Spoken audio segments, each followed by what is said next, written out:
Doctor Mrityunjay Mohapatra DGIMT और नरेंद्र सिंह बुंदेला जी जो inspector general हैं NDRF के।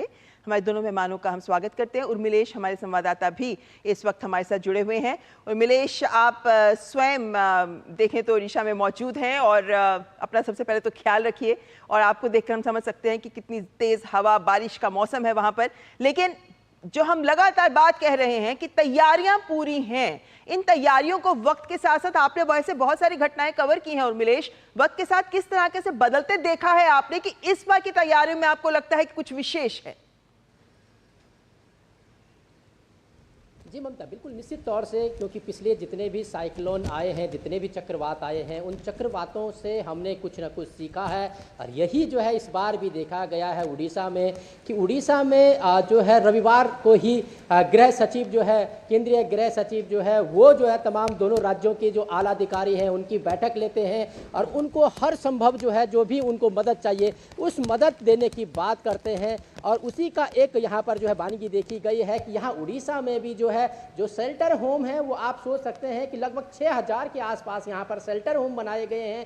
तमाम जो संवेदनशील इलाके हैं, 3000 गांवों को यहाँ पर चिन्हित किया गया था अति संवेदनशील में। वहां से जो है लोगों को जो है सुरक्षित जगहों पर राहत शिविर में जो है पहुंचाया गया है। साथ ही जो है यहाँ पर प्रशासनिक जो है तमाम आला अधिकारी, अभी भी हम गए थे तो तमाम शिविरों में घूम रहे थे और लगातार यहाँ पर जो है सड़क पर पूरी तरीके से ट्रैफिक बंद कर दिया गया है। उसके अलावा ये कहा जा रहा है कि शून्य कैजुअलिटी की यहाँ पर जो है बात कही गई है, इसीलिए यहाँ पर तमाम जो मार्केट है उस मार्केट को भी एहतियातन बंद कर दिया गया था।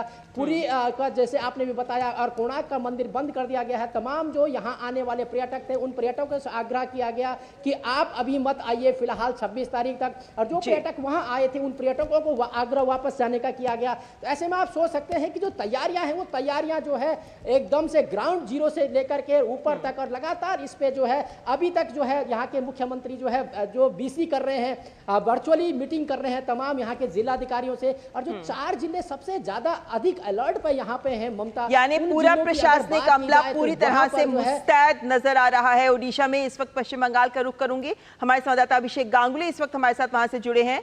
अभिषेक, आपसे भी अपडेट लेना चाहेंगे, दाना को फेस करने के लिए तैयार है पश्चिम बंगाल? बिल्कुल तैयार है पश्चिम बंगाल, और पश्चिम बंगाल खास करके यश, बुलबुल और अम्फन जैसे इतने बड़े बड़े जो साइक्लोन है इनको झेला है। और इनके लिए जबकि अभी इस टाइम जब ये दाना साइक्लोन आने वाला है उससे पहले से इंतजाम कर लिया गया था। और अभी भी आज सुबह का खबर है, जो आज सुबह भी नवान्न से कंट्रोल रूम जो खोला गया है वहां से CS और मुख्यमंत्री खुद उसी के थ्रू वे सबके साथ बात किया है, जितने भी जिला आधिकारिक है सबसे बात किया है, इंतजाम क्या है उनसे पूछा गया है। और खास करके कोई नया इंतजाम की अगर जरूरत है वो भी उपलब्ध कराने के लिए तुरंत बोला गया है। और एक बात आपको बता दूं, कोलकाता एरिया के लिए KMC के ऊपर पूरा दारोमदार पूरा रखा गया है और KMC भी अपना कंट्रोल 24/7 के लिए खोला हुआ है। और यहाँ पे सभी तरह के सब जितने भी ये एक्सीडेंटल केस बन सकता है उनके ऊपर खास करके ध्यान दिया गया है। खास करके मैं एक चीज बताना चाहूंगा, जो पेड़ों की दुर्बल शाखाएं होती है उनको काटने की व्यवस्था की गई है। और हमेशा आप देख सकेंगे कि रोड पे पेड़ लोडर घूमते हुए जी, हम समझ सकते हैं, यानी कि तैयारियां यहाँ भी पूरी हैं ताकि कोई नुकसान ना हो सके। अपने मेहमानों का रुख करना चाहूंगी, डॉक्टर मोहपात्रा मौसम विभाग से हमारे साथ जुड़े हुए हैं, DGIMT। डॉक्टर मोहपात्रा, अब चूंकि कुछ ही घंटे बचे हैं, ऐसे में कुछ एग्जैक्ट इस बात का आकलन तो लगाया जा सकता होगा कि कितने समय के आसपास ये, चलिए इस वक्त हमारे साथ नरेंद्र सिंह बुंदेला जी जुड़े हुए हैं, इंस्पेक्टर जनरल NDRF। पहले आपसे सवाल लेना चाहूंगी बुंदेला जी, बचाव और राहत कार्य की बहुत बड़ी जिम्मेदारी होती है जो NDRF के कंधों पर होती है। इस बार चूंकि इतना अनुभव है NDRF को, इतने बड़े बड़े ऑपरेशंस को सफलतापूर्वक आप कर चुके हैं, इस बार किस तरह की चेतावनी, किस तरह की जानकारी NDRF को मुहैया कराएगी जिसके आधार पर आप लोगों ने अपनी तैयारियां पुख्ता की हैं? तो 2006 में जब से NDRF की स्थापना हुई है, हमने कई तरह के साइक्लोन्स ऑलरेडी देश के ईस्टर्न और वेस्टर्न कोस्ट में हैंडल किया हुआ है। हमारी पूरी ट्रेनिंग है, इसमें चेकलिस्ट होता है स्टेट गवर्नमेंट का, सेंट्रल गवर्नमेंट का, बेसिकली स्टार्टिंग होती है कि कोई बड़ी साइक्लोन अगर है जिसका इम्पैक्ट बहुत ज़्यादा पड़ता है तो सेंट्रल गवर्नमेंट पहले मीटिंग करके सभी स्टेट के साथ कोऑर्डिनेट करके उनकी रिक्वायरमेंट समझती है, ज़रूरत होने पे उतनी रिक्वायरमेंट उनको प्रोवाइड करती है। एनडीआरएफ का जो सबसे बड़ा काम है कि हम स्टेट गवर्नमेंट के साथ कोऑर्डिनेट करके उनको कितनी टीमें चाहिए वो हम उनको मुहैया कराते हैं। जैसे इसके लिए मैं उदाहरण देना चाहूँगा कि हमने उड़ीसा के लिए 5 टीमें पंजाब से बाय एयरफोर्स के प्लेन से भी भेजा है, ताकि लोकल टीमें जो वहाँ थी कम थी, तो हमने 56 टीम टोटल इन 5 प्रभावित राज्यों में अभी डिप्लॉय किया हुआ है। इसमें हमारा मेन काम रहता है कि जो अफेक्टेड एरिया में वहाँ पर इवैक्यूएशन के लिए, अनाउंसमेंट के लिए, आपका पब्लिक अवेयरनेस के लिए, जो वल्नरेबल ग्रुप है उनको वहाँ से हटाने के लिए एसडीआरएफ लोकल पुलिस के साथ मिलकर हम काम करते हैं। बुंदेला जी, जब भी इस तरीके का तूफान आता है उसमें लैंडफॉल अलग अलग एरियाज में होता है। इसमें जो लैंडफॉल का क्षेत्र दिखाया गया है भद्रक के आसपास, उसके आधार पर किस तरह की अलग तैयारी भी आपको लगता है कि एनडीआरएफ को इस बार भी करनी पड़ी है, क्योंकि यहाँ पे ओडिशा के साथ साथ पश्चिम बंगाल का गंगा तटीय क्षेत्र भी है जो प्रभावित होगा? तो आईएमडी की जो फोरकास्टिंग के बेसिस पर जिस एरिया में लैंडफॉल हो रहा है उसके आसपास के जितने भी जिले अफेक्ट होंगे उसमें पहले ही हमने प्लानिंग करके स्टेट गवर्नमेंट के साथ फोरकास्ट के बेसिस पे प्री डिप्लॉयमेंट टीम कर दी है। तो जैसे स्टेट की एसडीआरएफ है या उड़ीसा में ओडीआरएफ बोलते हैं, आंध्रा में अपनी एसडीआरएफ है, इनके साथ मिला के हमने टीम अलग अलग जगह पहले से लगा दिया है और ऑलरेडी काम कर रही है, ताकि हमारी जो मैक्सिमम टीम का प्रेजेंस हो, जो अफेक्टेड डिस्ट्रिक्ट्स है वहाँ पहले से हो, बाहर से भेजना ना पड़े, इसकी प्लानिंग ऑलरेडी करके हमने डिप्लॉयमेंट कर दिया।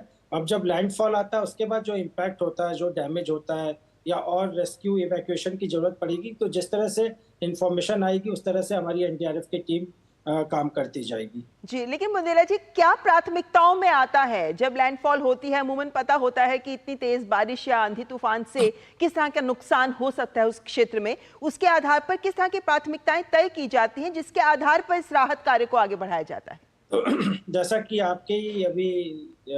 आपके न्यूज में बताया जा रहा था कि सबसे पहले जो समुद्र से तूफान आ रहा है, तो जो भी फिशरमैन है जो समुद्र में जाते हैं, जहाज है, उनको सेफ या तो वहां से दूर कर दिया जाता है या उनको अंदर करके सेफ जगह शिफ्ट कर देते हैं, ताकि एक तो शिप जहाजों को डैमेज नहीं हो और कोई फिशरमैन फंसे नहीं। दूसरा है कि जो तटीय क्षेत्र के घर है, जो कमजोर घर है या छप्पर वाले घर है, जिनका इतनी 100 से 120 किलोमीटर तक की अंदेशा है कि हवा की गति रहेगी, उसमें जो उड़ सकते हैं उन पूरे पॉपुलेशन को सेफ जगह शिफ्ट कराया जाता है, जिसमें उड़ीसा और तटीय क्षेत्रों में काफ़ी शेल्टर होम्स बनाए गए हैं। उनको सेफ जगह पहले हम रख देते हैं। गर्भवती महिलाएं जैसे उनको पहले से ही हम हॉस्पिटल शिफ्ट कर देते हैं कि अगर उनको कोई मेडिकल हेल्प की ज़रूरत पड़े इस समय में, तो ऑलरेडी उनके पास बेस्ट मेडिकल अवेलेबल हो। तटीय क्षेत्रों में जैसे पोल्स हैं, बैनर्स है, बोट्स है, जो उड़ सकते हैं और डैमेज कर सकते हैं, लाइफ को भी रिस्क होता है, उनको पहले से हटा के वहां से हटा दिया जा सकता है। लेकिन बुंदेला जी, कोई ऐसे नंबर्स भी दिए जाते हैं, हेल्पलाइन नंबर्स भी दिए जाते हैं जिसके आधार पर किसी को कोई मुश्किल हो, कोई फंसा हो किसी जगह पर, उसको मदद की जरूरत हो तो वो आपसे संपर्क कर सके? तो देखिए, नेशन वाइड में 112 है जो इमरजेंसी का नंबर है। अगर 112 में कोई भी कॉल करता है, फाइनली जिस डिपार्टमेंट की जरूरत होगी वहां पर वो डाइवर्ट हो सकता है या पुलिस को भी वहाँ डिटेल किया जा सकता है। तो 112 सबसे अप्रोप्रिएट नंबर है। चलिए, हमारे साथ हमारे संवाददाता भी लगातार जुड़े हुए हैं। उर्मिलेश, चूंकि आप कुछ दिनों से वहां पर हैं, आप देख रहे हैं कि वहां किस तरीके का काम किया जा रहा है। बुंदेला जी ने हमें बताया कि पहले से ही कदम उठाए जाते रहे हैं, लाखों लोग हैं, गांव के गांव हैं जिन्हें सुरक्षित स्थानों पर पहुंचाया गया है। उनको जो सुविधाएं दी जा रही हैं वो कितनी सही है, पर्याप्त है?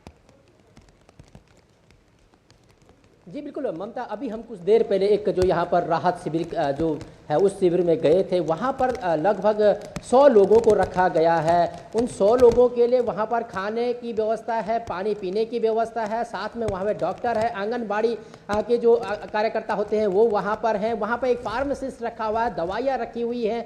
इस तरीके से कह सकते हैं कि वहाँ पर जो है हर व्यवस्था की गई है। इस तरीके से यहाँ पर जो है अगर पक्के शेल्टर होम की बात की जाए, पक्के राहत शिविर की बात की जाए, तो 840 ऐसे पक्के राहत शिविर हैं और यहाँ पर जो है उसके अलावा 5400 से अधिक यहाँ पर जो है जो छोटे जो ये कह सकते हैं अस्थायी जो शेल्टर होम है, राहत शिविर है, वो बनाए गए हैं। तमाम राहत शिविरों में जो है सारी प्रकार की सुविधाएं मुहैया कराई गई हैं और किसी भी प्रकार की कोई दिक्कत ना हो, इसके लिए प्रशासन जो है अभी भी जो है हम गए थे वहाँ पर जो पारादीप के एडीएम है वो लगातार जो है उन राहत शिविरों का चक्कर लगा रहे थे। खाने की क्वालिटी हो या फिर दवाइयाँ हो या लोग लोगों को ORS जो है पीने के लिए दिया जा रहा है कि किसी प्रकार को कि किसी कोई दिक्कत ना हो। इवन आज खबर आई थी कि अभी जो गर्भवती महिलाएं हैं या डिलीवरी जिन महिलाओं की होनी है उन महिलाओं के लिए भी जो है आकस्मिक जो है एक नंबर रखा गया है, साथ ही वहां पर एम्बुलेंस रखी गई है, डॉक्टर रखे गए। तो ये कह सकते हैं कि जिस तरीके से यहाँ पर युद्ध स्तर पर जो है सरकार ने इस